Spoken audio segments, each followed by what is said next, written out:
വാഹനത്തിൽ യാത്ര ചെയ്യുമ്പോൾ കയ്യടി കിട്ടും. ഇത് കയ്യടിയല്ല, ഇത് കയ്യടിയേക്കാൾ ഉപരിയായ ഒരു ഇമ്പാക്റ്റ് ഉണ്ടാക്കാൻ പോകുന്ന ഒന്നാണ് ഈ വയോജന ഡിപ്പാർട്ട്മെന്റ് എന്ന് പറയുന്നത്.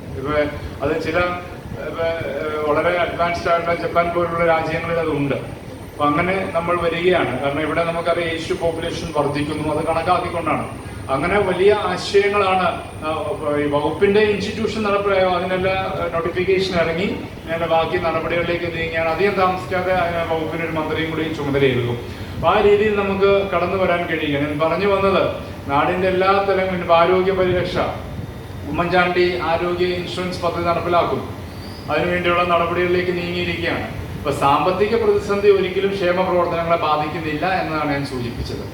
അത് നമുക്ക് മറ്റൊരു തലത്തിലേക്ക് നമുക്ക് കൊണ്ടുപോകണം. അതുകൊണ്ട് തന്നെ വികസന കാര്യങ്ങളെയും അതേ നിലയിൽ തന്നെ നമുക്ക് നോക്കിക്കാണേണ്ടതായിട്ടുണ്ട്. അവിടെ നിങ്ങൾ നൽകിയിട്ടുള്ള അഭിപ്രായങ്ങൾ നിർദ്ദേശങ്ങളെല്ലാം ഉണ്ട്. പ്രിയപ്പെട്ട ദീപകുമായിട്ടൊക്കെ ഞാൻ ചില വിഷയങ്ങളൊക്കെ ഒന്നിനോടൊക്കെ ഡിസ്കസ് ചെയ്തു. തീർച്ചയായിട്ടും അദ്ദേഹവും അതിനോട് അത് ഒരു പുതുമുഖമാണെങ്കിൽ അദ്ദേഹത്തിന് ഈ പ്രദേശമൊക്കെയായി ബന്ധപ്പെട്ട് നന്നായിട്ട് അറിവുള്ള ഒരാൾ എന്ന നിലയിൽ തീർച്ചയായിട്ടും അദ്ദേഹം അക്കാര്യത്തിൽ വളരെയേറെ മുന്നോട്ട് വരാനും ഇടപെടാനുള്ള നടപടികളുണ്ടാകും. അപ്പോൾ എയിംസിന്റെ കാര്യം നമ്മൾ ടേക്കപ്പ് ചെയ്ത് നമ്മുടെ ഏരിയ ഉൾപ്പെടുത്തി. വെള്ളൂര് എന്ന് പറഞ്ഞാൽ ഇവിടെ വലിയ ദൂരമൊന്നുമില്ലോ, 45 മിനിറ്റ് യാത്ര ചെയ്താൽ ഇവിടെ നിന്ന് വെള്ളൂരായി. നമ്മുടെ 10 സാധ്യതാ പട്ടികയിൽ, സ്ഥലങ്ങളുടെ പട്ടികയിൽ വെള്ളൂർ ഉൾപ്പെടുത്താൻ കഴിഞ്ഞു. ഞാനിത് പറയുമ്പോൾ നാളെ അവിടെ വെള്ളൂർ വന്നു എന്ന രീതിയിൽ വ്യാഖ്യാനിക്കരുത്. പക്ഷെ ഉൾപ്പെടുത്താൻ കഴിഞ്ഞു എന്നുള്ളത് പ്രധാനപ്പെട്ട ഒന്നാണ്. അത് മധ്യ കേരളത്തിൽ എയിംസ് കൊണ്ടുവരാൻ കഴിയുന്ന നിലയിലേക്ക് നമുക്ക് എത്തിക്കാൻ കഴിഞ്ഞാൽ നല്ലതാണ്. കേരളത്തിൻ്റെ ഏതെങ്കിലും സ്ഥലം മോശമാണെന്ന അഭിപ്രായമൊന്നും ഞാൻ പറയുന്നില്ല. അങ്ങനെ ഒരു വ്യാഖ്യാനം ഉണ്ടാകരുത്. ഞാനിവിടെ എന്ന് പറയുമ്പോൾ ഇവിടത്തേക്ക് മാത്രമായി സംസാരിക്കുന്ന നിലയിലേക്കല്ല. കേരളത്തിൽ എയിംസ് ആവശ്യമാണ്. നമ്മുടെ ആദ്യത്തെ ലക്ഷ്യം കേരളത്തിൽ എയിംസ് കൊണ്ടുവരിക എന്നുള്ളതാണ്. പിന്നെ അത് ഏറ്റവും പ്രധാനപ്പെട്ട ഒരു കേന്ദ്രം എന്ന നിലയിൽ മധ്യ കേരളത്തിൽ വന്നു കഴിഞ്ഞാൽ എല്ലായിടത്തും എത്തിച്ചേരാൻ കഴിയുന്ന ഒന്നായി മാറുന്നു എന്ന രീതിയിൽ വെള്ളൂര് അത് സജസ്റ്റ് ചെയ്തു. അത് 10 പ്രപ്പോസ് ചെയ്തു.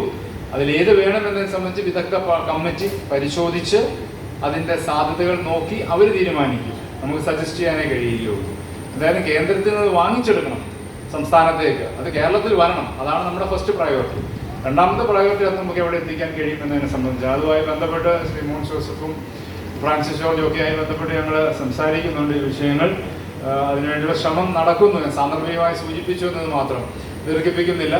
നമുക്ക് എന്താണെങ്കിലും നമ്മുടെ നാടിൻ്റെ പൊതുവായ എല്ലാ വികസന കാര്യങ്ങളും കഴിഞ്ഞ കാലങ്ങളിൽ ഉണ്ടായതുപോലെ നിർദ്ദേശങ്ങളും അഭിപ്രായങ്ങളും ക്രിയാത്മകമായ നല്ല വിമർശനങ്ങളും ഒക്കെ ഉണ്ടായത് നമുക്ക് കൂടുതൽ മികച്ച നിലയിൽ നമുക്ക് കാര്യങ്ങൾ നീക്കുവാൻ കഴിയും എന്ന പ്രതീക്ഷ ഞാൻ പങ്കുവെക്കട്ടെ.